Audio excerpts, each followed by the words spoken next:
오늘 우리에게 주시는 하나님의 말씀은 이사야 58장 6절에서 9절까지입니다.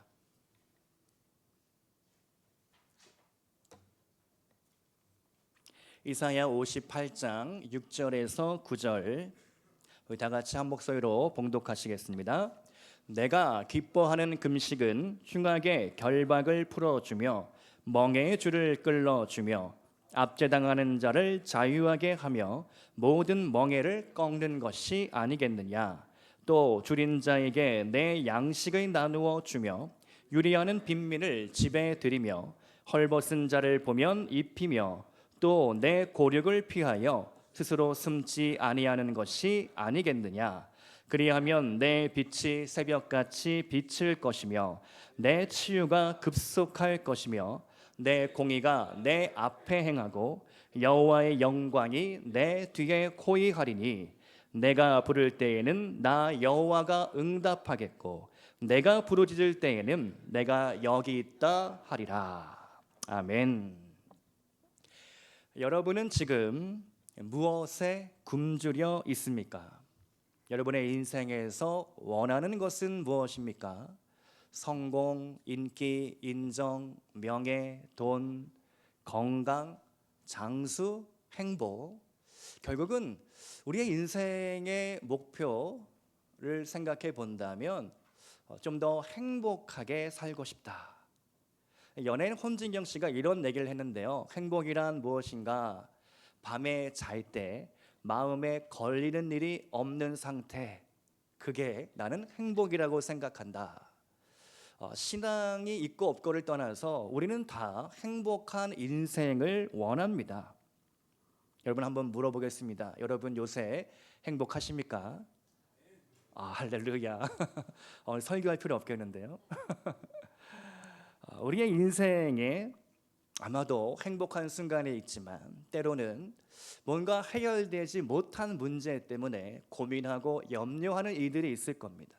산 넘어 산이라고 하죠. 산을 넘었는데 또 산을 만납니다. 강 건너 강입니다. 강을 건너는데 또 강이 나옵니다. 그리고 강을 건너더니 이제는 망망대해가 내 눈앞에 짠 나타나는 것. 그게 어쩌면 인생의 원리, 인생의 본질이 아닐까. 내가 원하는 것을 얻으면 행복할 줄 알았습니다. 그래서 어릴 때는 내가 대학만 가면 부모로부터 벗어나 자유로운 삶을 꿈꾸리라. 그래서 저마다 자취를 하고 싶어 하죠. 혼자 독립하기를 원합니다. 대학을 졸업하면 누구나 부러워하는 대기업에만 들어가면 높은 연봉을 얻고 안정적인 가정을 꾸리면 내가 행복하리라. 그런데 그곳에 갔는데도 행복은 마치 신규루 같이 사라지는 것 같은 그런 경험을 하게 됩니다. 이런 말이 있습니다. 사자는 굶주릴지언정 풀을 뜯어 먹지 않는다. 왜요? 육식이니까 사자는 풀을 뜯어 먹지 않습니다.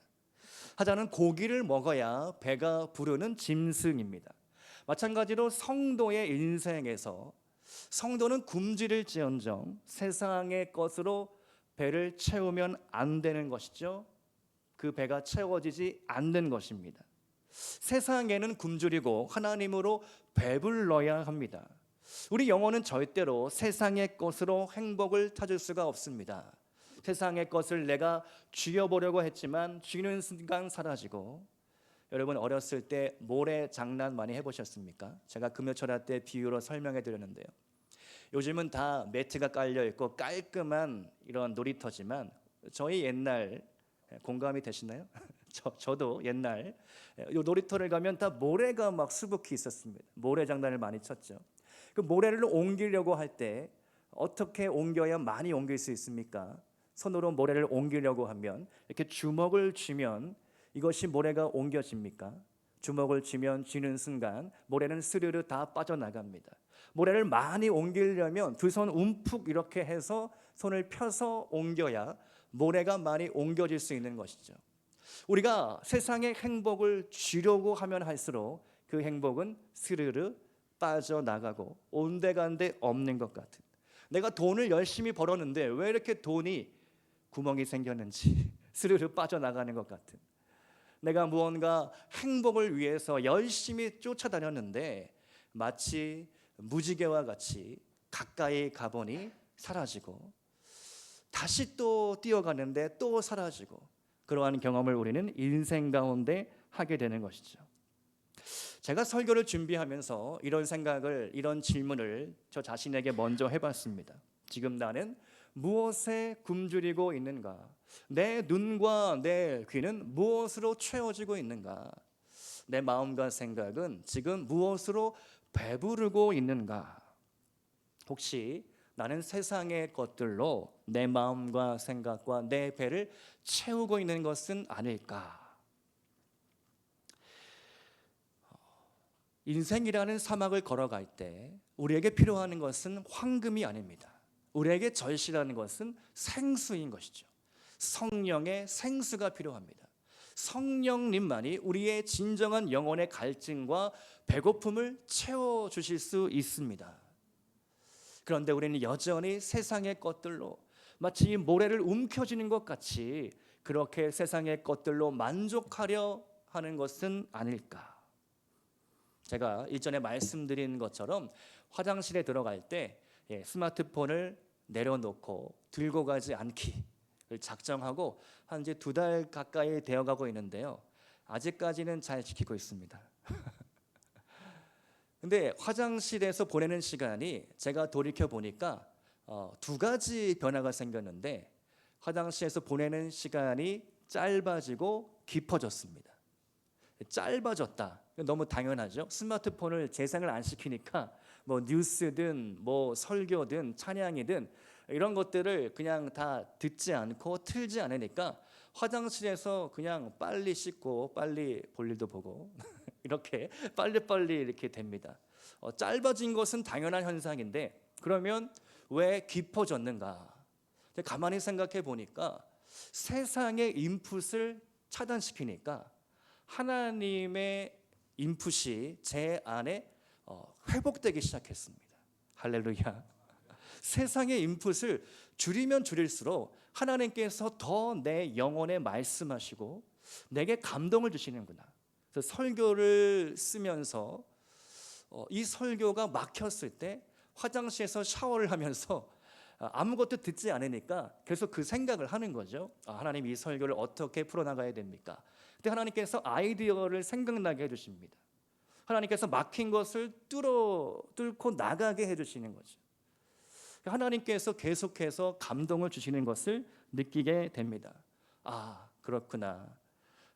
세상의 인풋을 줄이니 하나님의 인풋이 늘어나고 있구나.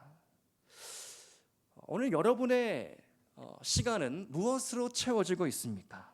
이 시대에 정말 볼거리, 들을거리가 넘쳐납니다. 구경할 거리가 넘쳐납니다. 굳이 그 현장에 가지 않아도 우리는 스마트폰을 통해 이 매체, 디지털 기기를 통하여 세상의 온갖 것들을 다 듣고 우리의 영혼과 우리의 생각과 마음을 쉬지 않게 괴롭히고 있는 것은 아닐까? 내가 잠들어도 세상은 잠들지 않고 계속해서 돌아가고 있는 것이죠. 10월 한 달 우리가 친밀함의 영성에 대해서 나누고 배웠습니다. 여러분, 얼마나 하나님과의 친밀한 교제가 시작되고 있습니까? 다시 한번 그 하나님과의 1대1의 관계, 그 친밀한 대화 가운데 더 깊이 들어가는 이 가을의 계절이 될 수 있기를 축복드립니다. 오늘 이제 11월 2주 동안 Hunger for God, 하나님께 대한 굶주린 마음, 금식이라는 주제로 제가 말씀을 준비했는데요, 사실 이 말씀을 준비하면서도 부담감이 있었습니다. 사실은 이 금식이라는 주제는 영 인기 없는 주제죠. 여러분, 금식이라는 주제로 설교 말씀을 들어보신 적이 있습니까? 저도 어린 시절을 생각해 보건데 거의 없는 것 같습니다. 금식이 무엇인지, 금식을 왜 해야 하는지, 금식이 주는 축복은 무엇이고, 그리고 누가 금식을 했고 성경 인물 중에 어떠한 금식을 통해 어떤 축복을 받았는지, 이런 금식이라는 주제에 대해서 사실은 잘 나누어지지 않는 것 같습니다. 회개 다음으로 금식이 인기 없는 주제가 아닐까. 그럼에도 불구하고 금식의 영성이 있습니다. 친밀함의 영성에 있는가 하면 우리가 하나님을 제대로 만나고 그 인격적인 관계 안으로 들어가기 시작할 때에 하나님께 굶주림, 하나님을 향한 목마름, 이 주제가 우리는 반드시 배워야 할 주제인 줄로 믿습니다. 여러분께 도전을 드립니다. 아프리카 세렝게티의 사자는 굶주릴지라도 풀을 뜯어먹지 않습니다. 마찬가지로 거룩한 성도는 세상 것으로 절대 배부를 수 없습니다.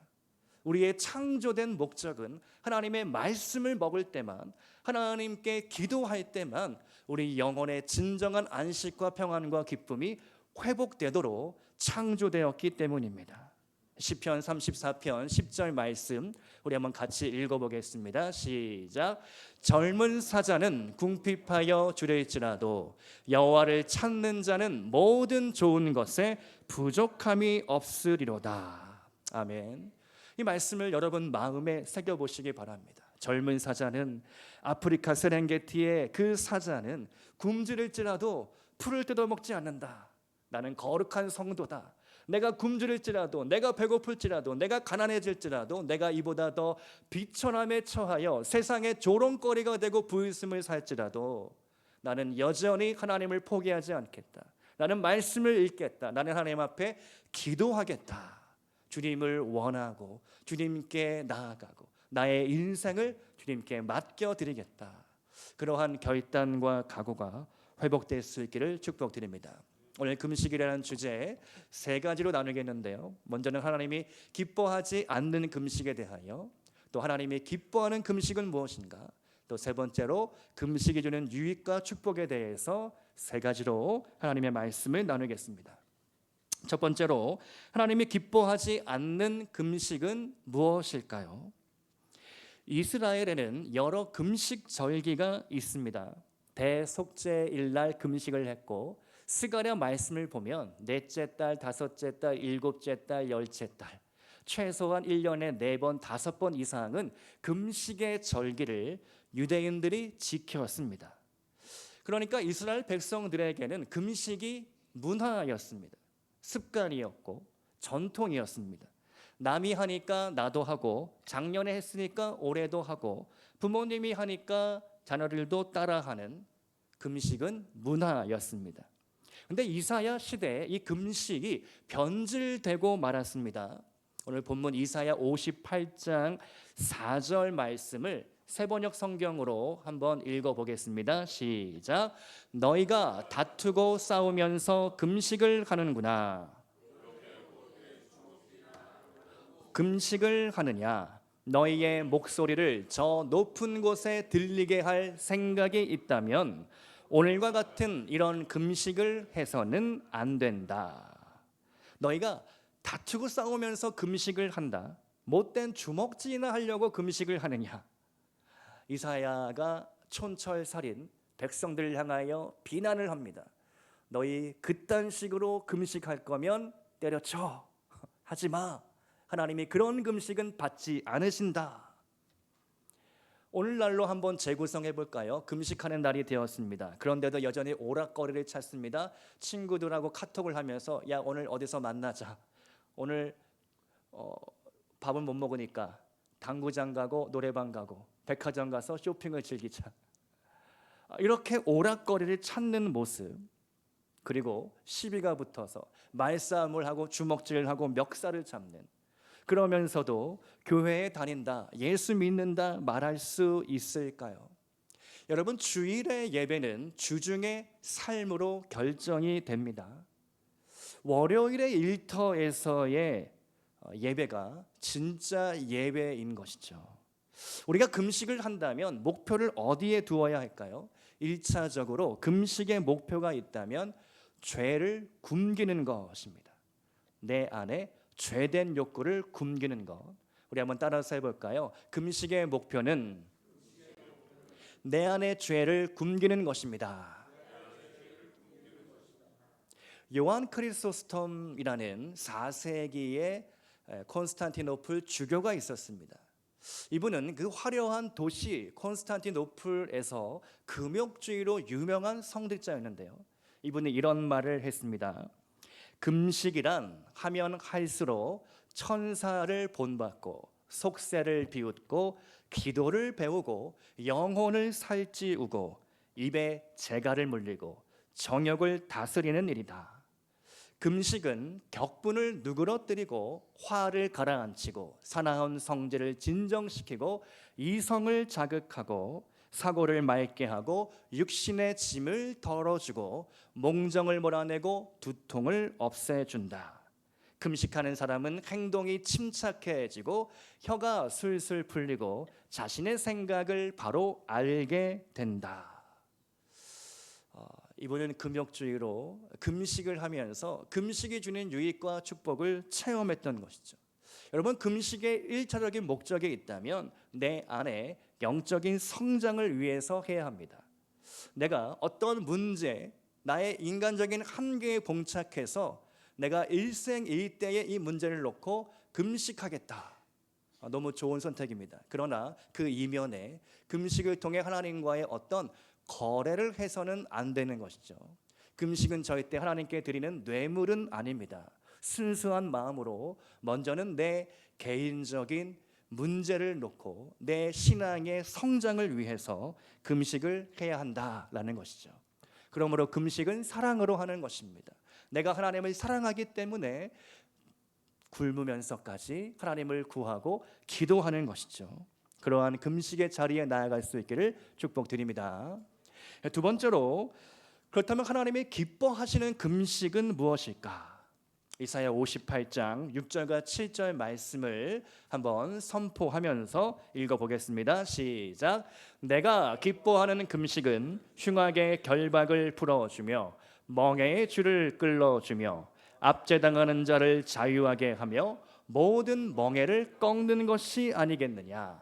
또 줄인 자에게 내 양식을 나누어 주며 유리하는 빈민을 지배해 드리며 헐벗은 자를 보면 입히며 또 내 고륙을 피하여 스스로 숨지 아니하는 것이 아니겠느냐. 금식의 1차 목표는 내 안에 죄를 굶기는 것입니다. 2차 목표는 남을 돕기 위해 하는 것이죠.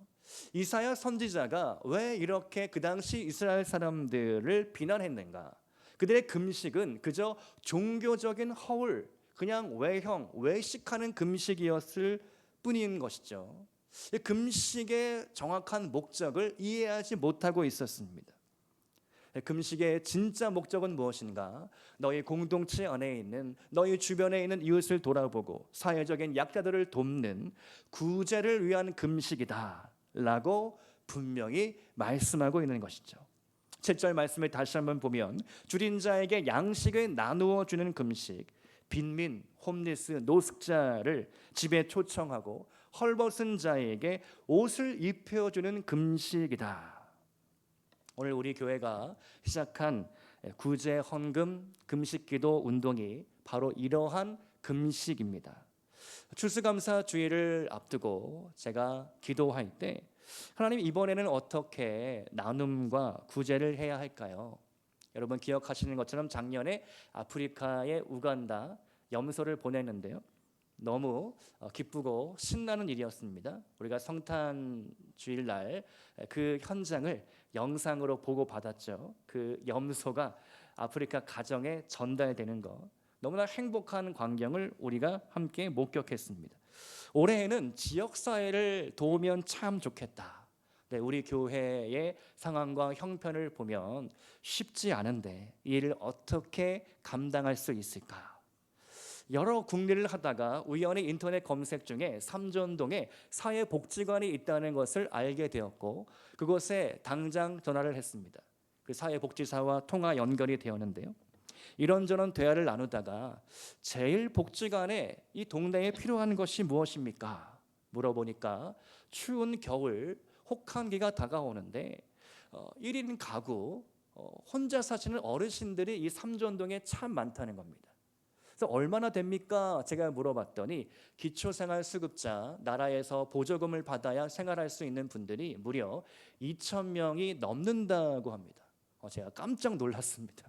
그래도 이 동네 좀 잘 사는 동네가 아닌가 했는데 여기 이제 빌라와 이 주변에 그렇게 어렵게 사는 1인 가구 어르신들, 가끔 보면 이제 폐지를 줍는 이제 분들도 저희 동네에 볼 수가 있는데, 그렇게 나라에서 보조금을 받지 않으면 생활 유지가 어려운 분들이 참 많다. 그들에게 혹한기 물품이 필요하다라고 얘기합니다.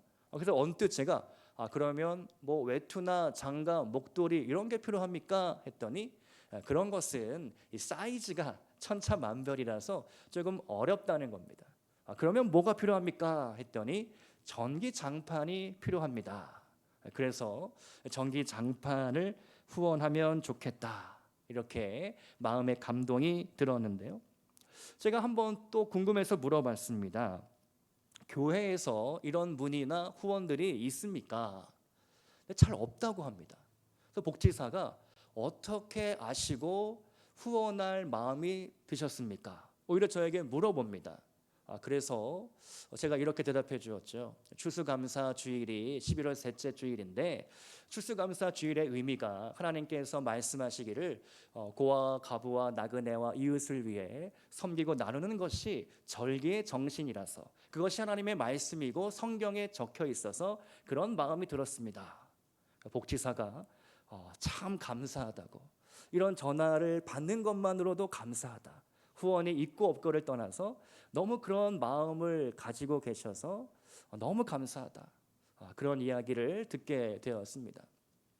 또 잠실빛나 교회에서 전화했다, 학원 사거리에 있는 교회다, 이렇게 이야기를 했더니 복지사 분도 교회를 오며 가며 본 것 같다고 그렇게 대답을 하더라고요.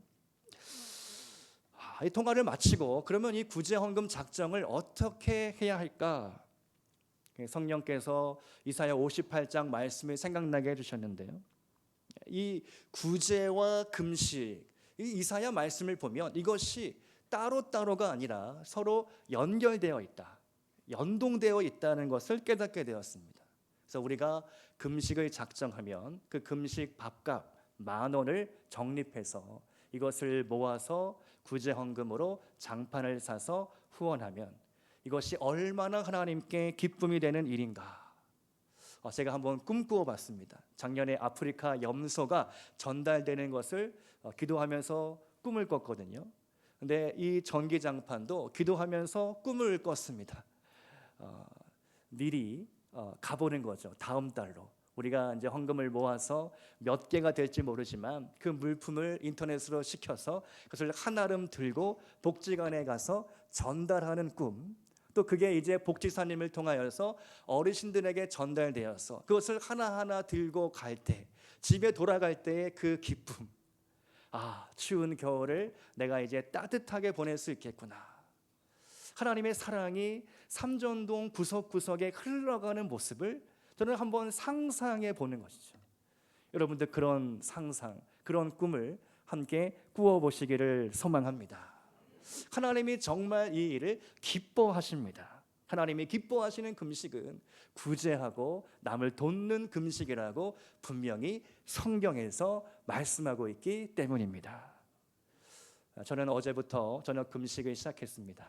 함께 이 금식에 동참해 주셔서 하루에 한 끼 이 10,000원 적립을 통해서 하나님의 사랑이 잘 흘러갈 수 있기를 주님의 이름으로 소망합니다. 세 번째로, 그렇다면 금식이 주는 축복은 무엇일까?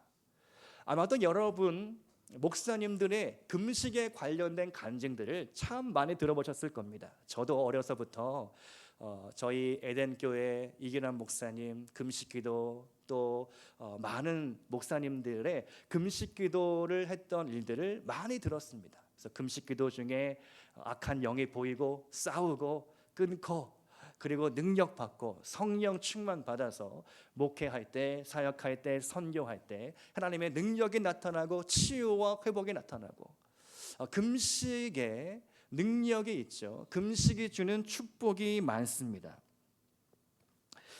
제가 9월 하순 2주 동안 저녁 금식을 열흘 동안 했습니다. 원래는 14일을 하려고 했는데 그때 이제 10일 정도 됐을 때 화장실에서 머리를 다쳐서 그래서 약간의 건강 염려증이 와서 금식이 중단이 됐는데요. 그때 금식을 하면서 제가 깨달은 점이 몇 가지 있어서 한번 나누기 원합니다. 금식을 하면 좋은 점 어떤 게 있는가? 첫 번째로 저녁에 저녁 시간을 잘 활용할 수가 있습니다. 저녁 시간에 아주 여유롭습니다. 식사를 안 하니까 이 시간을 제 마음대로 쓸 수가 있습니다. 그리고 밤에 잠을 일찍 자게 됩니다. 배고프니까 빨리 자야겠다. 빨리 씻고 9시만 되면 어제도 9시만 되면 일찍 씻고 침대에 일찍 눕는 거죠. 더 일찍 자니까 아침이 참 좋습니다. 금식을 하면 몸이 가뿐해집니다. 머리가 맑아지고 정신이 또렷해집니다. 또 금식의 상태로 기도를 할 때 물론 몸의 기운은 없지만 영적으로 뭔가 더 간절해지고 하나님을 찾는 마음이 들게 됩니다. 왠지 모를 그러한 하나님에 대한 갈망하는 마음이 제 안에 일어나는 것을 특별히 금식할 때 느낍니다. 그리고 죄의 유혹이 점점 줄어듭니다. 음식을 먹을 때 음식을 대하는 태도가 틀려집니다. 여러분 이제 금식을 여러 가지 이유로 금식을 할 경우도 있지 않습니까? 그럴 때 그 금식이 끝나고 다시 식사를 할 때 얼마나 행복하고 이 음식이 감사합니까? 하나님, 내가 먹을 수 있어서 감사하고 내게 음식을 주셔서 감사하고 내 일상의 사소한 것에 대한 감사하는 마음이 금식을 통해서 일어나게 된다. 오늘 말씀을 보니까 금식이 주는 축복이 8가지나 됩니다. 우리가 한번 같이 하나씩 읽어보면서 하나님, 내가 금식할 때 이런 축복 받기를 원합니다. 그런 사모하는 마음으로 1번부터 8번까지 한번 읽어보겠습니다. 1번 시작. 어둠이 빛으로 변화된다. 2번 몸에 힘을 주신다. 3번 하나님의 공의와 영광이 앞뒤로 호위해 주신다. 4번 내가 부르짖을 때 응답해 주신다. 5번 항상 인도해 주신다. 6번 영혼을 만족케 하신다. 7번 물된 동산처럼 하신다. 8번 도시와 국가가 회복된다. 아멘. 이것은 제가 지어낸 것이 아니라 본문을 다 제가 써놨죠. 주보 뒷면을 보시면 설교 요약문을 참고하시면 다 이사야 58장에 근거한 내용들입니다. 여러분이 금식할 때 하나님, 내 삶의 어두움이 빛으로 변화되게 하옵소서. 모든 죄악과 어두움과 나의 우울함과 나의 절망, 이런 것들이 빛으로 나오기를 원합니다. 내 몸을 회복시켜 주시고 내 치유가 급속히 임할 것이며 내 몸에 힘을 주시고 강건케 하여 주시옵소서. 나아가 하나님의 공의와 영광이 내 앞뒤로 호위하는, 두려울 게 없는 거죠. 하나님의 영광이 내가 앞으로 갈 때 뒤로 갈 때 하나님 그 모든 사방 좌우를 하나님께서 호위해 주시겠다. 그리고 내가 부르짖어 기도할 때 하나님께서 반드시 응답해 주시겠다. 그리고 언제나 어디를 가든지 하나님께서 나의 삶을 인도해 주시겠다. 내 영혼을 만족해 하시겠다. 그리고 물이 끊어지지 않는 물된 동산과 같은 그런 은혜의 강물이 흘러 넘치리라. 가장 놀라운 것은요, 도시와 국가가 회복된다. 아브라함 링컨은 1863년도에 국가 금식의 날을 선포합니다. 오늘 하루 온 미국인들은 하나님 앞에 회개하며 금식합시다. 미국 상원 의회에서 그 금식이 올라와서 대통령령으로 하루 동안 우리가 금식을 선포합니다. 그러한 역사적인 예가 있는데요, 우리가 온 국민이 함께 금식하며 하나님의 뜻을 구하기 시작할 때 대한민국이 어떻게 뒤집어지고 달라질까 한번 꿈꾸어 보는 것이죠.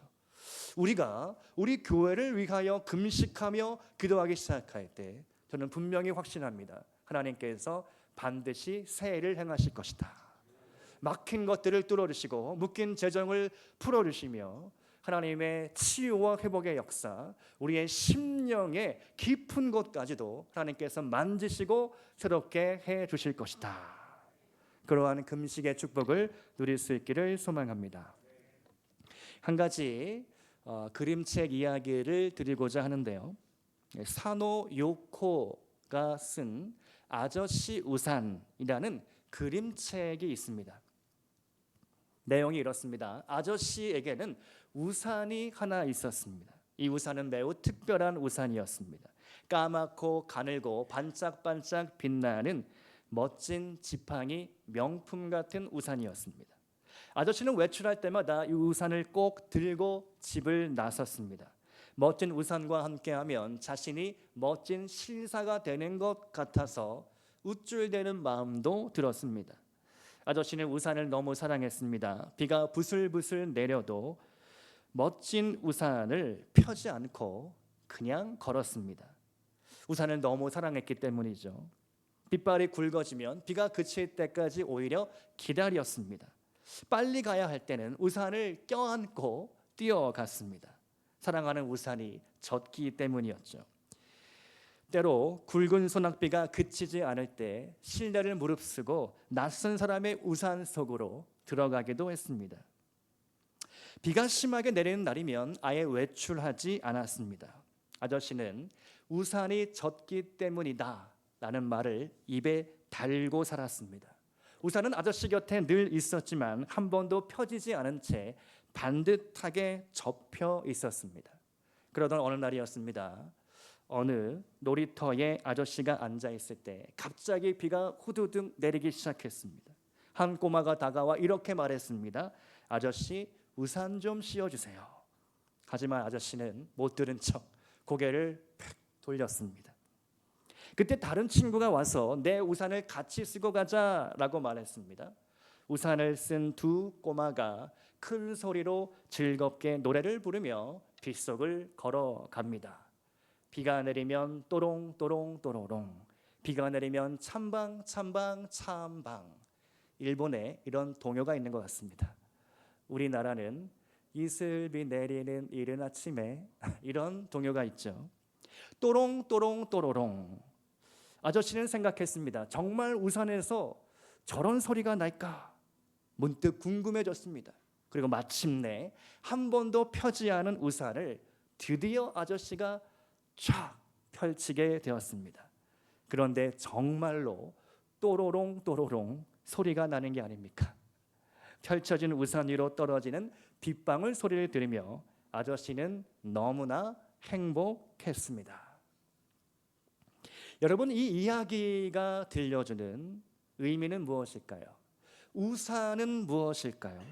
여러분도 우산 하나쯤은 가지고 있을 겁니다. 우산은 내 자랑거리죠. 내 인생의 트로피와 같은 것입니다.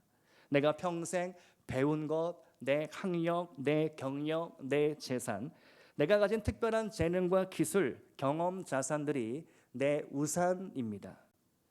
그런데 이 우산이 아저씨에게는 우상처럼 되고 말았죠. 우산을 끌어안았습니다. 껴안았습니다. 우산을 절대로 펴지 않았고 남을 위해 씌워준 적도 한 번도 없었습니다. 우산은 펴질 때 비로소 그 우산의 기능이 온전히 발휘되는 것입니다. 우산은 접힘이 아니라 펼침 상태가 되어야 합니다. 여러분, 배를 만드는 이유는 부두에 정박시켜두기 위해서가 아니라 드넓은 항해, 드넓은 망망대해를 항해하기 위해서 배를 만드는 것이죠. 마찬가지로 하나님 나라도 이와 같습니다. 하나님 나라는 우산을 함께 쓰는 나라입니다. 한 배를 타고 바다를 함께 항해하는 나라입니다. 내가 가진 것들을 나누기 시작할 때 세상은 하나님의 나라로 점점 변화되기 시작할 것입니다. 어제 설교를 준비하면서 화장실에서 이런 아이디어가 떠올랐습니다. 금식이란 무엇일까? 금식은 내 영혼의 내시경을 받는 것이구나. 여러분, 우리는 건강검진을 주기적으로 받습니다.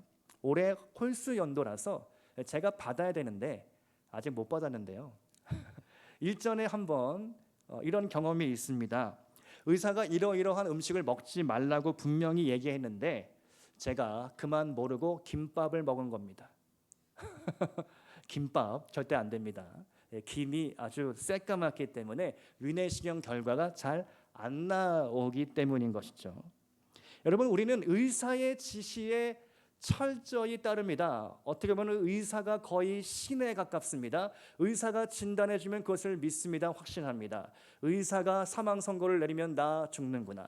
의사가 아닙니다. 음성입니다. 괜찮습니다. 암이 없습니다라고 하면 그것에 감사하며 집에 돌아갑니다. 내 몸의 건강을 위해서는 내가 금식까지도 불사하며 내 시간 들이고 내 돈 들이고 내가 그렇게 철저히 희생하는데, 오늘 우리가 내 영혼의 건강을 위해서 내 영혼의 내시경을 받기 위해 나는 내 마음의 모든 것들을 하나님 앞에 열어드리고 있는가? 내 위와 장은 의사에게 맡기고 다 100% 투명하게 공개를 하는데, 과연 내 영혼을 위해서 그렇게 하나님 앞에 모든 죄의 문제와 내 상처와 내 인생의 문제까지도 맡겨드리고 있는가? 제가 이런 생각을 하면서 이런 다짐을 제가 한번 해봤습니다. 앞으로 금식 기도를 하면서 매일 밤 잠들기 전에 이런 기도를 드려야 되겠다. 하나님, 내 마음속 구석구석을 하나님 앞에 열어드리기 원합니다. 내 영혼 깊은 곳까지도 주님 찾아와 주셔서 내 영혼을 새롭게 하여 주시옵소서. 주님께라면 내가 숨길 것이 없습니다. 내 깊은 상처와 깨어짐과 두려움과 연약함의 문제까지도 다 주님 앞에 맡겨드립니다. 주님, 치유하여 주시고 회복시켜 주시고 내 영혼의 밀실까지도 숨김없이 다 보여드리기 원합니다. 날마다 제가 내 영혼의 내시경을 받겠습니다. 이 밤에 찾아와 주셔서 내 영혼을 만나 주시고 주님으로 쉬고 주님으로 만족하고 주님으로 기뻐하고 주님으로 배부르게 하여 주옵소서. 주의 말씀으로 배불러지는 경험을 해보게 하여 주시옵소서. 사랑하는 잠실빛나 성도 여러분, 여러분은 지금 무엇으로 목마르고 무엇으로 굶주리고 있습니까? 하다는 굶주릴지라도 풀을 뜯어먹지 않습니다. 성도는 굶주릴지라도 세상 것들로 배를 채워서는 안 됩니다. 우리 영혼의 깊은 목마름과 배고픔은 오직 하나님 한 분만으로만 채워질 수 있습니다. 젊은 자는 궁핍하여 주릴지라도 여호와를 찾는 자는 모든 좋은 것에 부족함이 없으리로다. 아멘. 마지막으로 이 말씀만 드리고 함께 기도하기 원합니다. 사슴은 목이 길어 슬픈 짐승이 아닙니다. 사슴은 물을 제때 마시지 못하면 죽는 짐승이죠. 사슴은 낙타와 달리 물을 저장할 수가 없는 태생입니다. 몸에 열이 많아 자주 물을 마셔주어야 합니다. 결정적으로 목젖이 얇아 건조해질 경우 숨을 못 쉬어 곧 질식해 죽을 수도 있는 동물입니다. 사슴이 물을 찾는 것은 그야말로 생존 본능이요 몸부림입니다. 다윗은 사슴을 관찰하면서 이렇게 고백을 하죠.